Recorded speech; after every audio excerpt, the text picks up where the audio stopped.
नमस्कार, मी राहुल कुलकर्णी. माझ्यासोबत आमदार प्रकाश सोळंके साहेब आहेत आणि त्यांच्याबद्दल त्यांचं एकूण जे काही भाष्य आहे त्यातनं त्यांचा अभ्यास मला दिसतो. तर काय झालं की मी परवा आपल्या विधिमंडळात जेव्हा बसलो होतो त्यावेळेला मी श्री देवेंद्र फडणवीस यांनी तुमच्यासह जयंत पाटील साहेब आणि इतर सर्वांनी जे प्रश्न विचारले होते, अंतरवली सराटीमध्ये काय झालं, बीडमध्ये काय झालं, ह्याचं उत्तर बघितलं सविस्तरपणे. आणि मग आम्हीच महाराष्ट्राला सांगितलं की देवेंद्र फडणवीस असं म्हणतात की आवाज आणि वाजवी एवढाच बळाचा वापर केला. नंतर मग त्यांनी सगळी आकडेवारी दिली वगैरे, त्यात तपशिलात तो आलाच आहे तपशील. मला प्रश्न फार वेगळा पडला आहे. तुमचा प्रश्न असा होता की राजकीय नेत्यांच्या घरावरती जे हल्ले वगैरे झाले त्याबद्दल कोणाला पकडलं की नाही. तुम्हीच गोविंद शेळकेंना जी मुलाखत दिली किंवा इतर माध्यमांना दिली त्यात असं माझ्या लक्षात आलं की तिथपर्यंत अजून पोलिसही पोचलेले नाहीत. याची खंत आहे तुम्हाला? फार मोठी खंत आहे. मी तर माझ्या बंगल्याचं CCTV फुटेज जेवढं काही मला मिळालं ते पूर्ण दिलेलं आहे आणि त्याच्यामध्ये ॲक्च्युली जाळपोळ करताना, दगडफेक करताना ते माणसं दिसत आहेत. ते कोण आहेत ते मला माहीत नाही का. म्हणजे ते आंदोलक आहेत का दुसरे कोणी लोक आहेत का माझे राजकीय विरोधक आहेत ते काही मला कळालं नाही. कारण मी त्यावेळी जी घटना घडली त्यावेळेस मी घरात उपस्थित होतो, परंतु मला काही पाहता आलं नाही बाहेर जाऊन. माझ्या जीवाला धोका होता त्याच्यामुळे मी एका ठिकाणी थांबलो होतो घरातच. तर त्या CCTV फुटेजमध्ये हेही दिसतं की पोलीस अतिशय निष्क्रिय होते. तिथं 20 जणांचा स्टाफ होता, 15 रिझर्व्ह पोलीस होते, 5-6 एक PI होता. परंतु दगडफेक करताना साधी काठी उगारायची सुद्धा पोलिसाची हिंमत झाली नाही. ते असं दगड फेकतायत आणि हा उघड्या डोळ्याने बघतो. म्हणजे हे जे काही प्रकार घडला, खरं म्हणजे जेव्हा मॉब एखाद्या ठिकाणी जातो चालून तेव्हा त्याला पांगवण्याचे काही उपाय आहेत पोलिसाकडे. अश्रुधूर सोडणं, SOP, नंतर हवेत गोळीबार करणं किंवा सौम्यसा लाठीचार्ज करणं, यापैकी कुठलीही गोष्ट पोलिसांनी केलेली नाही. आणि मुक्तपणे माझ्या घरावर 2 ते 2.5 तास जमाव दगडफेक करत होता, जाळपोळ करत होता. म्हणजे ही फार मोठी खंत आहे. म्हणजे आपण एवढी मोठी पोलीस प्रशासन म्हणजे पोलीस यंत्रणा उभी केली, एवढा मोठा खर्च करतो आणि अशा वेळेस जर पोलीस काहीच करणार नसतील तर मग म्हणजे राजकीय पुढाऱ्यांनी म्हणा किंवा सर्वसामान्य जनतेने कोणाकडे बघायचं? पण मग असं का होतं? काय MLA हो, मी आमदार आहे तरी माझ्या बाबतीत असं घडलं, संदीप क्षीरसागराच्या बाबतीत असं घडलं, माझ्या भावाचं बीडमधलं घर पेटवून देण्यात आलं. म्हणजे हे का घडलं, त्याला कोण जबाबदारी, याच्या खोलापर्यंत पोलिसांनी जायला पाहिजे म्हणून आम्ही मागणी केली आहे. देवेंद्रजींना आम्ही सांगितलं की लोकल पोलीस जे तपास करतात त्याच्याऐवजी वरिष्ठ अधिकाऱ्याची एखाद्या IG लेवल म्हणा, DIG लेवल म्हणा, एक SIT तुम्ही स्थापन करा आणि त्याच्या माध्यमातून मूळ जे गुन्हेगार आहेत हे कसं, म्हणजे ह्याच्यात नियोजन होतंच. पेट्रोल बॉम्ब होते त्यांच्याकडं, म्हणजे नियोजन करून आले होते. तर ह्याच्या मुळाशी जायला पाहिजे जेणेकरून भविष्यात असे प्रकार घडू नये. हा प्रश्न पुन्हा रिपीट मी करतो कारण माझा त्यानंतर त्यालाच पुढचा प्रश्न, पोलीस का शोधत नाही, का शोधत नाही? नाही, आता पोलीस आता कालच मी SP साहेबांना विचारले काय लेटेस्ट पोझिशन आहे. माझा इतर जणांवर काही आक्षेप नाही. जे जमावत होते, घोषणा देत होते किंवा लांबून बघत होते त्यांना पोलिसांनी सोडायला पाहिजे ना. त्यांना जास्त त्रास देणं चालू आहे. माझ्या गुन्ह्यामध्ये, माझ्या घराच्या गुन्ह्यामध्ये 5,000 लोक संख्या दाखवली. तर ह्या 5,000 लोक म्हणजे काय अवाजवी आहे. म्हणजे पोलिसांची नेहमीची पद्धत आहे ती, नंबर वाढवायचा, मग तुझं नाव आहे म्हणून सर्वसामान्य जनतेला पैशाची मागणी करायची, त्रास द्यायचा. हो, असे काही उदाहरणं तिथं घडलेली आहेत असं मला कळतं. मी काही त्याचा प्रत्यक्ष साक्षीदार नाही आहे, पण माझ्या कानावर या गोष्टी आल्या. आणि निरपराध लोकांना त्यांनी वगळायला पाहिजे. तुम्ही खरे गुन्हेगार आहेत ना आयडेंटिफाय करा आणि त्यांच्यावर कारवाई करा. मर्यादित आहेत ते, 100-200 लोक आहेत. त्यांना न करता तुम्ही 5,000 लोकांची कशाला तपासणी करताय, हा माझा खरा प्रश्न आहे. तुम्ही नका त्रास देऊ. सर्वसामान्य म्हणजे माणसं जी आंदोलनात सहभागी होती त्यांना त्रास देण्यात काय अर्थ नाही. मी हा प्रश्न यासाठी विचारला की गृहमंत्र्यांनी जे उत्तर दिलंय ते असं सूचित करते. दीर्घ काळानंतर गृहमंत्र्यांनी काहीतरी सांगितलं की नाही, पोलिसावरती खूप हल्ले झाले होते, श्री छगन भुजबळ जे म्हणतात. कदाचित आंतरवली सराटीमध्ये जी घटना घडली त्यानंतर पोलिसांचं जे मोरल डाऊन झालेलं आहे ते पाहता त्यांनी कारवाईच केली नाही, पुढेही त्यांना तपास करायचा नाही, कदाचित लॉ अँड ऑर्डरची नवीन परिस्थिती निर्माण होऊ नये असं वाटत असेल. मी तर ही घटना घडल्यानंतर मुंबईला जी काही मुलाखत दिली त्याच्यामध्ये स्पष्टपणाने म्हणलेलं आहे की आंतरवालीतली दगडफेक झाली ती दुर्दैवी होती. त्याच्यानंतर आता महाराष्ट्रापुढं हे आलं की अंदाजे 60 ते 70 पोलीस त्याच्यामध्ये जखमी झाले होते, आंदोलक 40-50 जखमी झाले होते. आता त्या ठिकाणी पोलिसांनी ॲक्शन घेतली असं म्हणू आपण. पण आणि त्याच्यामध्ये पोलिसावरच परत ॲक्शन झाली, SP ची बदली झाली, काही अधिकाऱ्यांना बदललं. कदाचित ह्याचा परिणाम पोलिसाच्या मोरलवर झाला असेल असं मला वाटतं. हे जे CCTV तुम्ही ऑब्टेन केले, तुम्ही वैयक्तिक पातळीवरती प्रयत्न केला की ह्यांना आयडेंटिफाय करा, कारण इट्स नॉट ऑलमोस्ट इम्पॉसिबल. नाही, मी वैयक्तिक पातळीवर केला नाही, ते काही माझं काम नाही. पोलिसांनीच ते करावं. मी केलं तर मग मला म्हणजे माझ्यावर काही आक्षेप घेतले जातील म्हणून मी साधी तक्रारसुद्धा दिली नाही, माझे जबाबसुद्धा मी दिला नाही. आणि ते सर्वस्वी पोलीस यंत्रणेवरती मी सोपवलेलं आहे की तुम्हीच आयडेंटिफाय करा, जे गुन्हेगार आहेत त्याच्यावर तुम्हीच ॲक्शन घ्या. यातला कुठलाही चेहरा जो तुम्ही CCTV मध्ये दिला तो तुम्ही ओळखत नाही. नाही, ओळखतो ना मी, पण मी दिलेलं नाही माझ्या जबाबात. अच्छा, तुम्ही तुमचं नाव नाही दिलं, तुम्ही त्यांना ओळखता. काही जणांना ओळखतो, काही जणांना मी ओळखतो, पण मी काही नाव दिलेलं नाही. तुम्ही नाव दिलेलं नाहीत म्हणून मी कारण मी प्रत्यक्ष घटना बघितली नाही, मी काही घटना बघितली नाही. आता फुटेज मी बघितलं, त्याच्यामध्ये काही लोकांना मी ओळखतो. पण ते तुमचे राजकीय विरोधक आहेत का?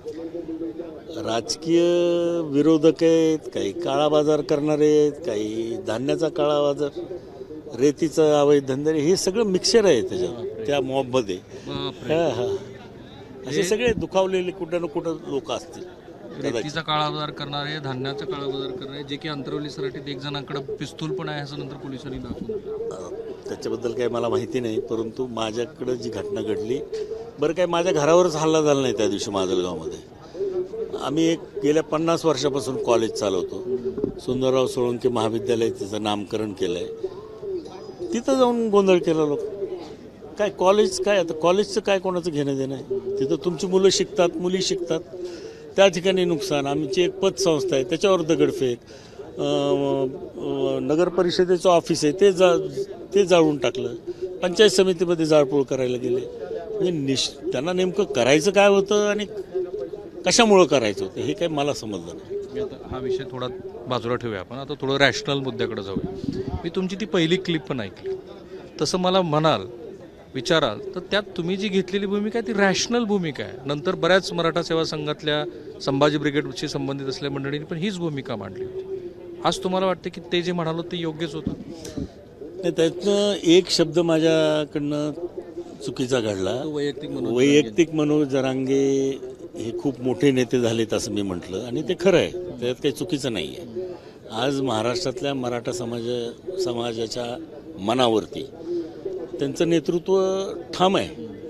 परंतु मी एक बोलता बोललो की बाबा ग्रामपंचायत, माझा म्हणायचा उद्देश एकदम सरळ होता की ग्रामपंचायतची सुद्धा निवडणूक लढवलेली नाही, तरीसुद्धा एवढ्या कमी वेळात मराठा समाजावर जे गेली आम्ही 40 वर्ष काम करतोय, आम्हाला जमलं नाही, अशी माझी भूमिका होती. तुम्ही आरक्षणाबद्दलची तुमची जी भूमिका होती ती बऱ्याच जणांनी नंतर त्याला जवळपास जाणारी भूमिका मांडली.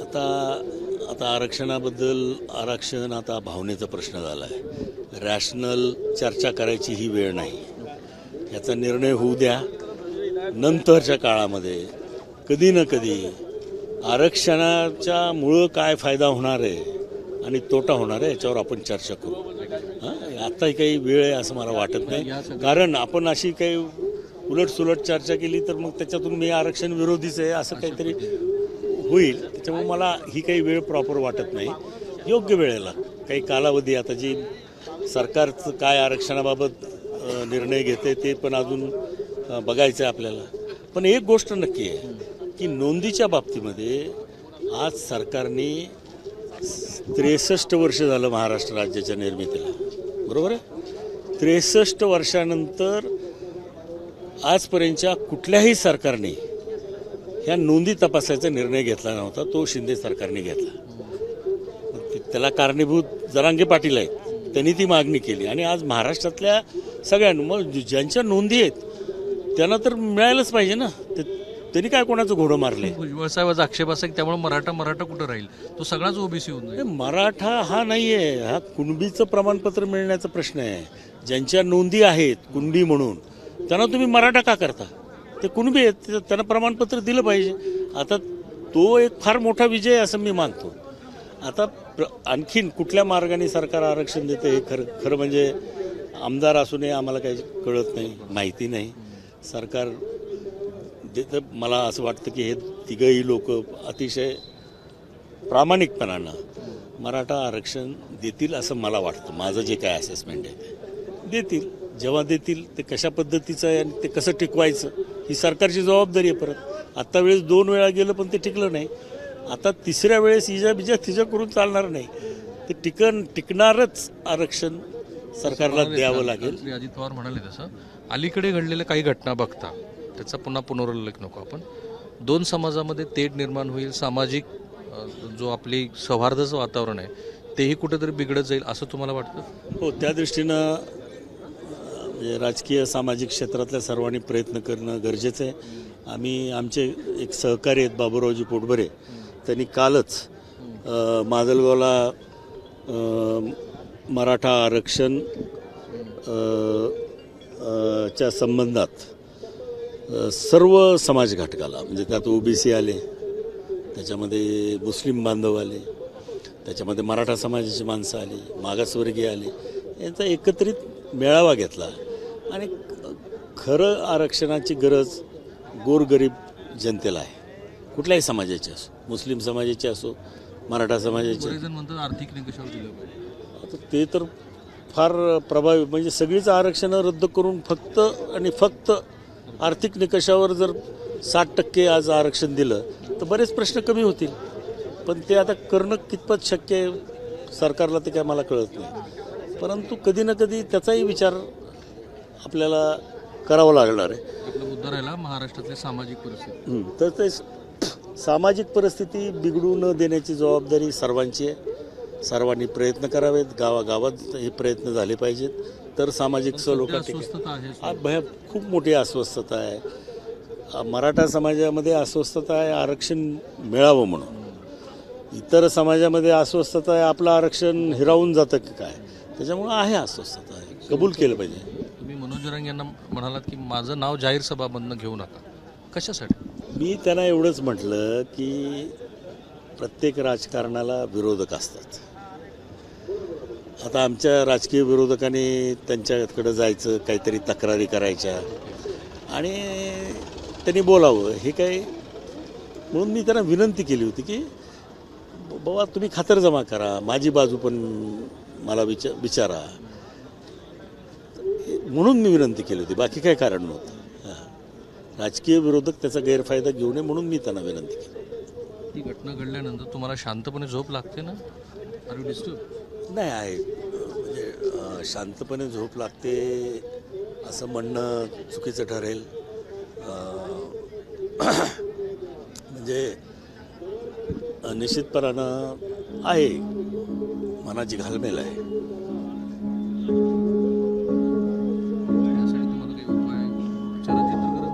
नाही,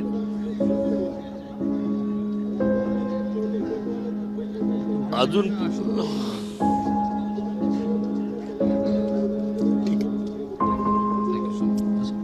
मला वाटतं थांबूया आपण इथे. मला प्रकाश सोळंकी यांच्याबद्दल एक जाणवलं की त्यांच्या बोलण्यामध्ये अभ्यास आहे. सुंदरराव सोळंकीचे ते चिरंजीव, प्रदीर्घ काळ विधानसभा त्यांनी बघितलेली आहे, राजकारण खूप जवळून बघितलं आहे, त्यांचं वाचन पण खूप चांगलं आहे हे लगेच जाणवतं आपल्याला. बाकी त्यांनी ते मुद्दे मांडलेच आहेत महाराष्ट्रासमोर. कॅमेरामॅन काकासाहेब कांबळेसह मी राहुल कुलकर्णी, एबीपी माझा, नागपूर.